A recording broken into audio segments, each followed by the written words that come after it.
Fatma Yıldırım. Eşim 20 sene oldu vefat edeli. Evim yıkıldı. 5 tane çocuğum var. Yetim büyüttüm. Esker ettim, ev verdim. Şimdi bugünlerde şükür Allah'ın keremi çadırda yaşık şimdi. Çağlarımda can kaybım yok. Malım gittiyse de çağlarım büyürümde. Şükürler olsun. Devletim sağ olsun. Milletim sağ olsun. Çok hasar oldu ama çocuklarım büyürümde. Han Çukur'u dediğimiz bile eski Malatya'ya düşü. Battal Gazi'de şimdi bir durumda evim yapılıda çocuklarım içine girirlerse başlar taç. Şimdi 6 çocuk birinin, 5 çocuk birinin. Bir ayaskekimiz yok, sağ olsun milletimiz yardım olsun, yapacak bir şeyimiz yok yani. Şükürler olsun, bir ev eksikliğimiz var yani.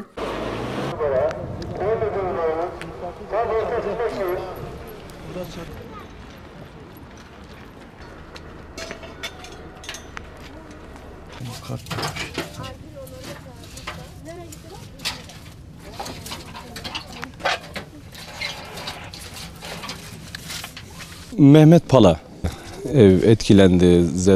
Bayağı bir patlak var. Yıkılmadı ama çok şükür de biz de tabii bu sırada da biz kendimizi buraya yattık. Rabbim devletten razı olsun. Her türlü imkan da veriyor. Her türlü yardımı da var. Rabbim herkesten razı olsun. Biz burada şu anda bir 2 aile 15 kişi burada kalıyoruz bu çadırda. Gecelerde çok soğuk oluyor maalesef. Yakıt bol burada şu anda.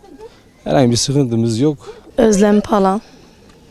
Yani işte durumu gördüğünüz gibi 14-15 kişi yaşıyoruz çadırda.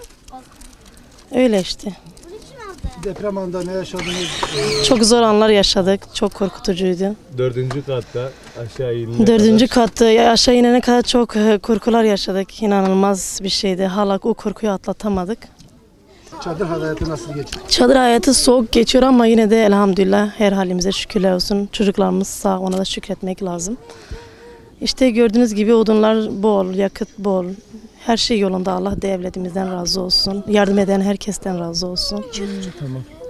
İşte her şey göründüğü gibi yani. Hala da korkular devam ediyor, depremler devam ediyor. Sarsıntılar devam. Evet, evimizi yani hiç kimse evi sağlam olanlar bile giremiyor. Öyle yani.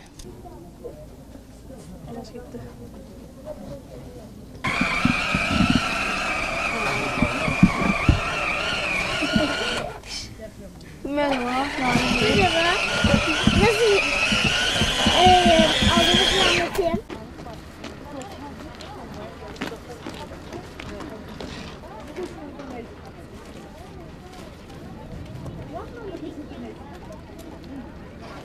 Ben Şevval Gezgin, Malatya'da yaşıyorum.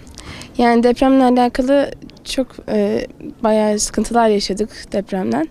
Evimiz bayağı hasar gördü. Şu anda çadırda kalıyoruz. Yani çok şükür imkanlar dahilinde kalmaya çalışıyoruz ama yani bütün herkese çok teşekkür ediyorum. Çünkü bayağı bize olanak sağlıyorlar. Bayağı ihtiyaçlarımız görülüyor.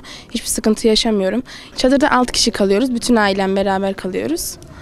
Öyle. Depremde evde miydiniz? Nasıl kurtuldunuz? Evet, deprem anında evdeydim. 10 katlı bir binada yaşıyorum. 5. katındayız.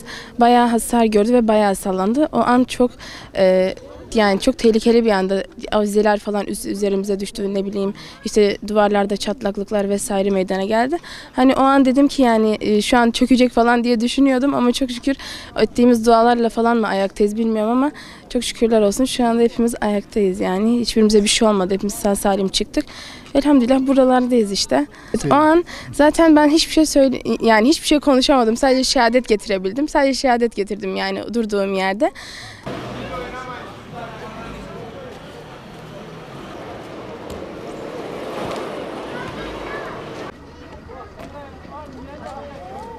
Abla.